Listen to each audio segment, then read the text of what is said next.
কম বাধা বিপত্তির মুখে পড়ল না রণবীর সিং এর ধুরন্ধর। এই তো ছবিটি প্রেক্ষাগৃহে মুক্তির আগ দিয়ে আইনি বিতর্ক তৈরি হয়েছিল। বলা হয়েছিল ভারতীয় সেনাবাহিনীর অনুমোদন ছাড়া মুক্তি পাবে না ছবিটি। অবশেষে ছবিটি central board of film certification থেকে ছাড়পত্র নিয়ে মুক্তি পেয়েছে পূর্ব ঘোষণা মোতাবেক 5 ডিসেম্বর।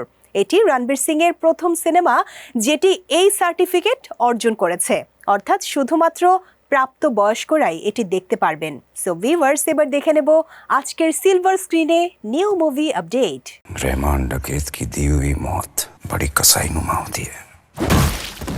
অনিশ্চয়তার ধোঁয়াশা কাটিয়ে অ্যাকশন, আবেগ, রাজনৈতিক উত্তেজনায় ভরপুর বলিউড সিনেমা ধুরন্ধর মুক্তি পেয়েছে প্রেক্ষাগৃহে।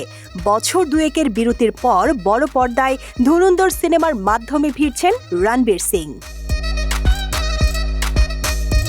আদিত্য ধর পরিচালিত এই ছবিতে রণবীর সিং এর সঙ্গে ছবিতে আরও অভিনয় করেছেন সঞ্জয় দত্ত, অক্ষয় খান্না, আর মাধবন, অর্জুন রামপাল, সারা অর্জুন ও রাকেশ বেদি।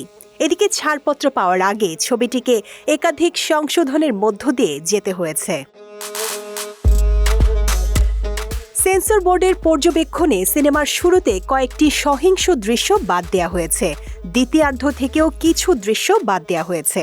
পাশাপাশি ভারতের একজন রাজনৈতিক চরিত্রের নাম পরিবর্তন করা হয়েছে এবং যেখানে মাদক সংক্রান্ত বিষয় দেখানো হয়েছে সেখানে মাদক বিরোধী সতর্কবার্তা যোগ করা হয়েছে।